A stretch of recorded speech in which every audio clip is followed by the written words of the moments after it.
Back here with Coach Mangini, we're going viral. Aaron Rodgers and the Packers took down the Seahawks 28-23 last night. All the stars were in attendance at Lambeau, except for you, Coach. Check out Lil Wayne. Wheezy. Getting the crowd fired up.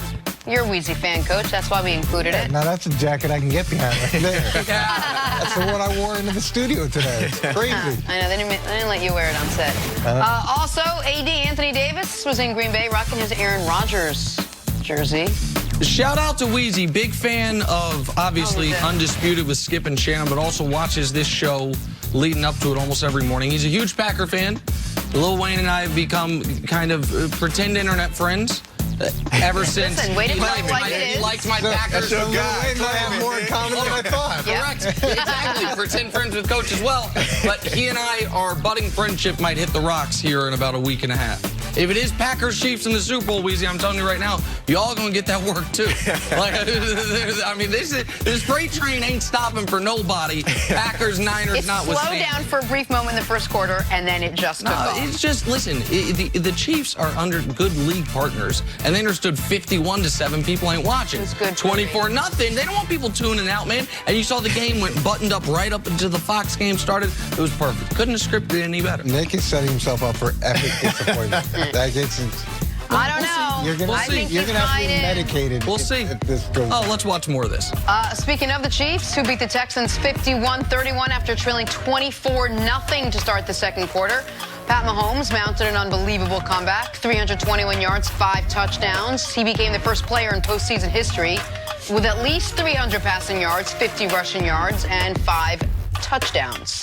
Nick, did Mahomes cement himself as the best player in the NFL? No, because he cemented himself as that last year. And anyone being fair, anyone evaluating, anyone watching knew it. And all year long, Lamar won the MVP and deserved it. And by the way, for a good portion of the season, Russell Wilson was better, had a better year than Patrick as well. Now, Patrick had his ankle sprained and his kneecap dislocated, and he Wolverined himself back to health in 2 weeks. But still, those guys had better seasons. But just like there have been individual years where guys had better seasons than LeBron, we've known for 14 consecutive years who the best player in the world is. And I don't know if Patrick will hold the title for 14 consecutive years, but it's now 2 straight years. He's the best player in football. And even my friend Coach Mangini cannot pull away from his performance in this one. You can pull away from the team coming out slow. But why did they have 2 3-and-outs early? Because of perfectly placed balls that were dropped. And why did the team stay steady in the midst of falling down 21 and then 24-0? Because their quarterback did.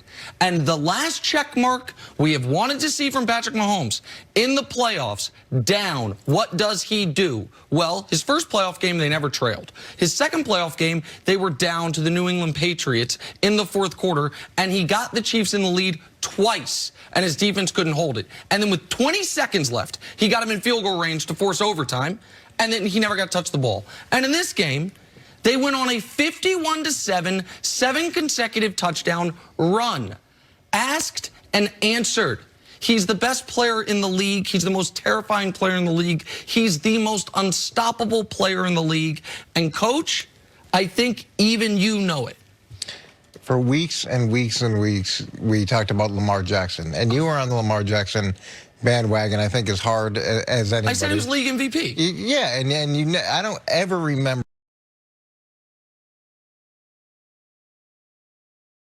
you talking about Patrick Mahomes with such passion. And look, there's always that underlining love that you have for him that's constantly simmering. At every time I was asked, I said Patrick Mahomes is the best player in football. Every time. I feel like you lean pretty heavy towards Lamar Jackson. Incorrect. And then here we are. Incorrect. 1 week where Lamar doesn't have a very good game, and Patrick spots the other team 24 points, doesn't really have a significant drive to the last 2 minutes of the first half. But that's like last year's AFC Championship game, where he didn't really play well to the second half as well. You know, so we've got that going. Well, in this game, he had 4 touchdown passes in the second quarter. I think that's the first half, but I'll have to check my abacus. I think the second 1 quarter, 2 quarters. Yeah, one was half like would be the first 2 quarters. One was a 6-yard drive. One was like a 35-yard drive. You know, those were nice, and you do have arguably the best tight end in football, as well as another really. Who's better than him, Coach? Who's better? Who's better? If he's not the best player in football, who's better than him? I think that you could make a case that Lamar Jackson throughout the course of the season was better than him. Who's better than him? I think that Aaron Rodgers is better than him at this point. And we may have an opportunity to see that. We may have an opportunity to see that play out. And the reason I say that isn't just to give you a hard time, although that's part of it.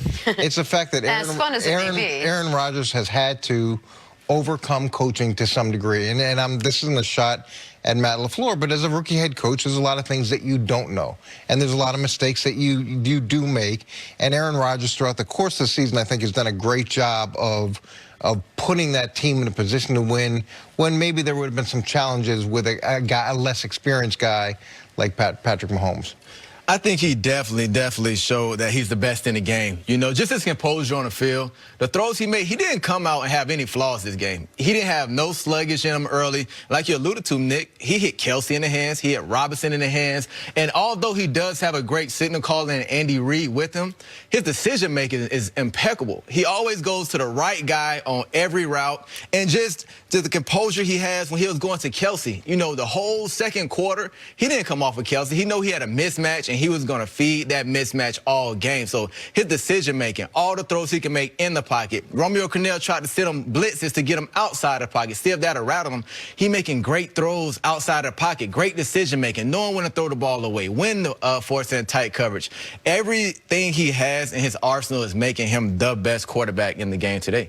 I think Tennessee will do a better job of keeping him in the pocket, of having do a worse job. of having a controlled pass rush like they did with Baltimore. I think there's gonna be a lot of challenges that he's gonna have to overcome that obviously he didn't have to overcome this past game. And the last time they played, what was it, 5 field goals they weren't able to convert, and very many. Listen, the last time they played the Titans, the offense only scored 32 points, and so that wasn't enough to win because the defense hadn't rounded into form yet.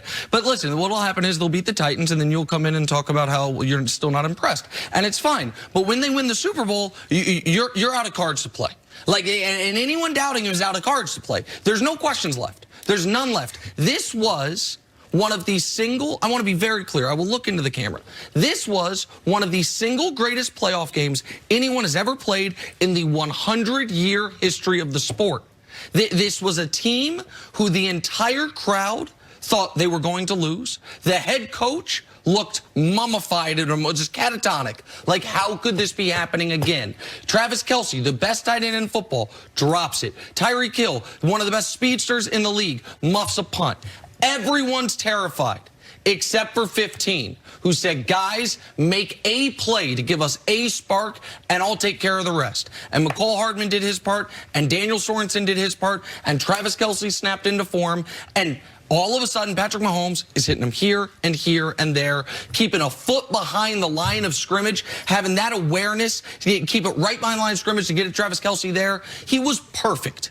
There is nothing to be said about it other than, oh my God, how lucky are all of us that we get to watch him play for the next decade plus? How lucky are all of us that the Chiefs training staff relocated his kneecap on the field so he didn't miss the rest of the season? Because this is what greatness is.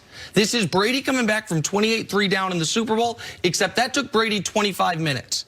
Mahomes did it in 9 to take the lead and then run away in the second half. That's what we all saw yesterday. I used to think that Skip Bayless had the market cornered on love for people, but I think that you might. I think that you might have positioned yourself to love as hard as he does. Listen, man, I appreciate greatness. That soliloquy that you just put together was quite impressive. I appreciate 7 straight touchdowns. It's hard. 7 straight touchdowns. I'm letting Nick have his moment. He waited a long time. We are actually here. I say enjoy it. I mean, there's about to be another moment next Monday. And then a few Mondays from that, another one. Well, I can't promise all those, but right now, here's your moment. Coach, stick around. Coming up, were we all sleeping on Aaron Rodgers and the Packers? That's next on First Things First. Aaron Rodgers used to be the most talented quarterback I'd ever seen. Then what happened? Then Patrick